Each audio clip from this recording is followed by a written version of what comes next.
Леонид Якубович, ведущий «Поле чудес», подарил автомобиль бойцам интербригады «Пятнашка». Эта «Пятнашка» известна тем, что ее обвиняют в военных преступлениях. Причем сами военные в викторине не участвовали и всю программу сидели в зрительском зале. Затем Якубович скажет: «Все мы здесь, под мирным небом, славно отмечаем этот юбилейный год». Речь про победу в Великой Отечественной войне. Но здесь есть люди, которые пришли с передка.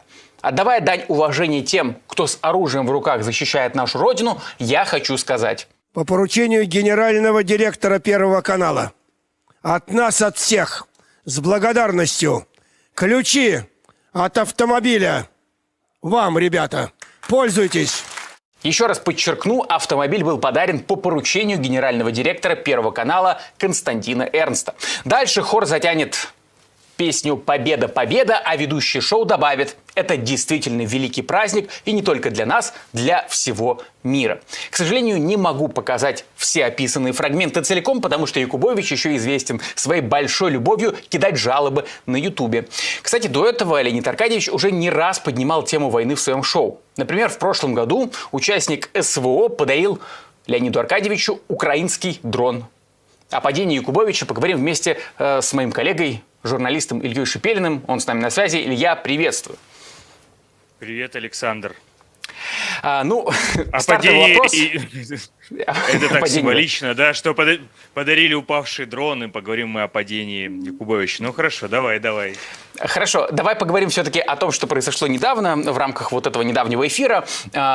Если обобщать, на твой взгляд, можно ли Якубовича считать полноценным пропагандистом сегодня? Можно считать.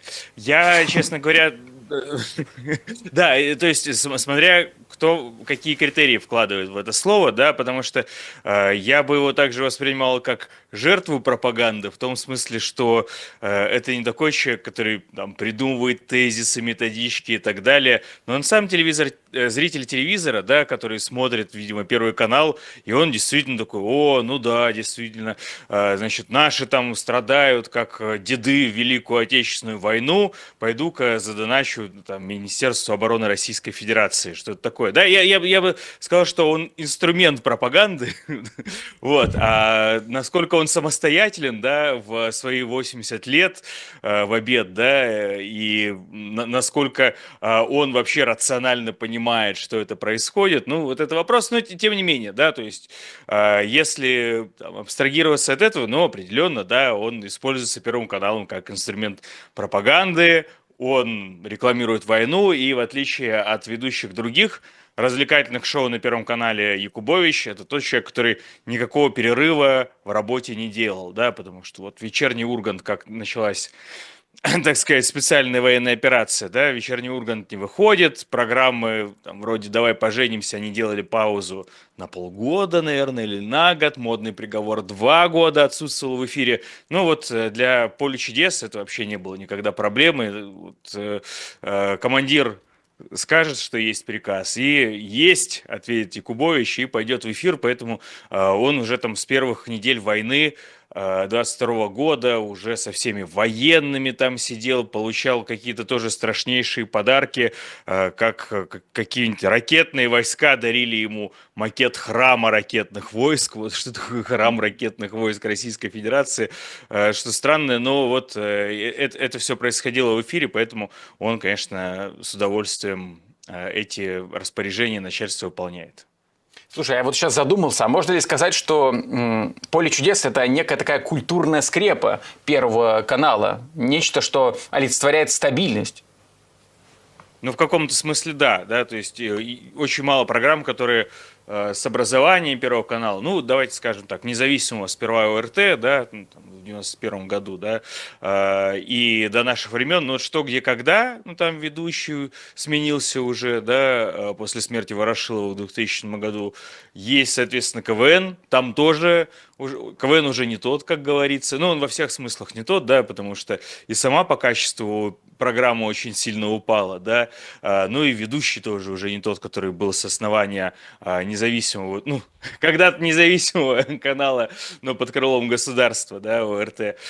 И вот, наверное, Якубович, да, ну, он не первым был ведущим Влад Листьев, но вот с 92 года он постоянно ведущий программы «Поле чудес», и вот как вел, так и ведет ее дальше, да, то есть это, наверное, самое стабильное, что в эфире Первого канала такое осталось, ну, и там декорации тоже, по сути говоря, ну, декорации в виде людей, да, они сменились, раньше там, не знаю, Ельцина, вот помню, была программа, которая рекламировала в 96-м году, в программе «Куклы», да, соответственно, они разыгрывали в программе «Поле чудес», как Ельцин выигрывает выборы, да, ну, вот сейчас, соответственно, с вот этими военными всевозможными, у них там Путин выигрывает СВО, да? Так что, ну, обстоятельства меняются, и Кубович, он остается. Тогда, наверное, финальный вопрос задам, обобщающий, опять же, насколько сильно вообще за время войны, если брать именно этот промежуток, «Поле чудес» поменялось или не особенно? Я думаю, что оно как сразу стало вот таким ультра трэшовым адским шоу. Ну, оно и раньше было ультра трэшовое, да, но раньше люди либо изображали пьяных, либо они такими там и были, и Якубович с удовольствием им подыгрывал, из этого какие-то жуткие нарезки совершенно складывались тоже, да, и это приобретало такой характер, ну, у Первого канала, который периодически пытался казаться и массовым каналом, и элитарным, да, то есть что там можно и каких-нибудь братьев Коэнов показать глубоким вечером, значит, какое-нибудь кино, и, соответственно, вечерний Ургант с фигой там к власти, которую поймут, не знаю, 10% зрителей, да, вот это все было, ну и вот было «Поле чудес», которое абсолютно такое трэшовое, адское шоу, и теперь там вместо традиционных участников вот постоянно какие-то СВОшники, ВДВшники, все, значит, держат тылы, ну, бывают какие-то обычные гражданские, но тем не менее, вот ручку этой программы на тему, ну, мнимой патриотичности, да, и поддержки войны, ее как вывернули в марте 22 года, так, в общем, программа «Поле чудес» там до сих пор в этом эфире и выглядит, поэтому удивительно даже, что кто-то до сих пор удивляется, да, тому, что там происходит. Вот в целом она с марта или с апреля 22 года уже ни капельки не изменилась, ну и там, не знаю, роль Якубовича, я думаю, что она тут такая, как человека, который сам смотрит телевизор и верит тому, что ему говорят по нему. Ну и опять же, это вот социалистическая гонка российских телеканалов. Они борются за бюджет, за внимание человека, который этот бюджет распределяет, да, либо сам Путин, либо его ближайшие подчиненные, поэтому всем нужно выслуживаться и, как говорится, как говорил Константин Эрнст по другому поводу, nothing personal, и поэтому Первый канал, он, конечно, проигрывает эту гонку уже давно, Россия-1, ну и Rush Today, который сейчас лидер по ассигнованиям государственным, поэтому нужно, ну, как-то бить себя в грудь, показывать, нет, мы тоже, значит, с нашими ребятами воюем, там, значит, мы на краю, значит, всей борьбы, мы сами на передке. Вот, ну и поэтому как бы у них своя война, что называется, да, ну и давай, наверное, в конце как-то пошутим, да, потому что у них еще один ведущий периодически появляется в эфире, да, Евгений Петросян на Первом канале, он иногда в 6 утра еще где-то выходит, да, со смехопанорамой, вот, и у него была как раз такая шутка, значит, про то, что, значит, я не Кубович, я Квадратыч, да, ну и вот, мне кажется, теперь правильно Леонида Аркадьевича называть Пропагандыч, да, и чтобы он сам себя представлял, вот я не Кубович, я Пропагандыч. Слушай, ну раз ты такую мне удачную подачу сделал, уточню. Мы понимаем, что да, «Поле чудес» — это некая скрепа Первого канала, все в таком духе, но, тем не менее, вот если бы Якубовича отправили вести какое-нибудь политическое ток-шоу, на твой взгляд, получилось бы у него, и самое главное, был бы такой образ такого простого мужика, вот усатого, значит, да, народного, что называется, востребован у зрителей, или это было бы что-то инородное?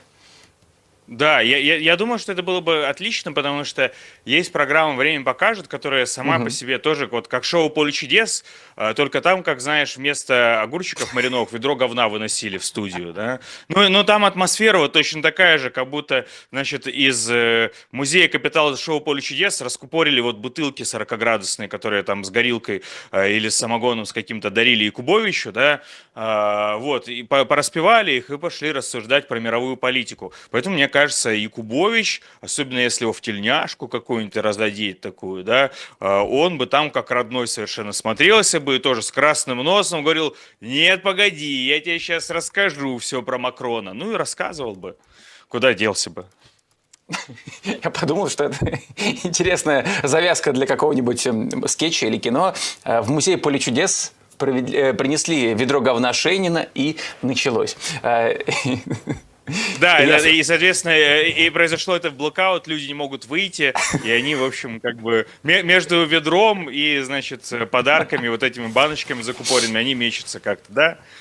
Российская версия фильма франшизы «Пила». И более того, это можно приурочить «Ночь в музее». Вот, только это музей капитал-шоу «Поле чудес», да.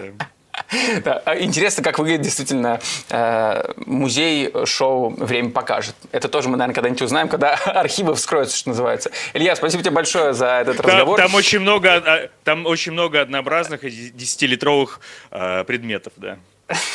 В общем, да, такой интерес у меня живой проснулся. Спасибо, Илья, тебе большое. Журналист Илья Шиперин был в нашем эфире, можно сказать, в нашем разговоре. Ну, а вы, друзья, не забывайте ставить лайки, не забывайте про комментарии. Вот, так сказать, музей какой программы вы бы с удовольствием бы изучили? Как только, как я и сказал, вскрылись бы архивы. Музей «Время покажет», ну, мы понимаем, там не очень богато, там, наверное, какая-нибудь десантная форма Артема Шейнина, ну и заодно вот это вот самое пресловутое ведро с говном. Прошу за этот лексикон. Ну, в общем, пишите свои комментарии, поделитесь своими мыслями и не забывайте нас поддерживать. Как именно, в описании вы сможете узнать все способы. Вот так.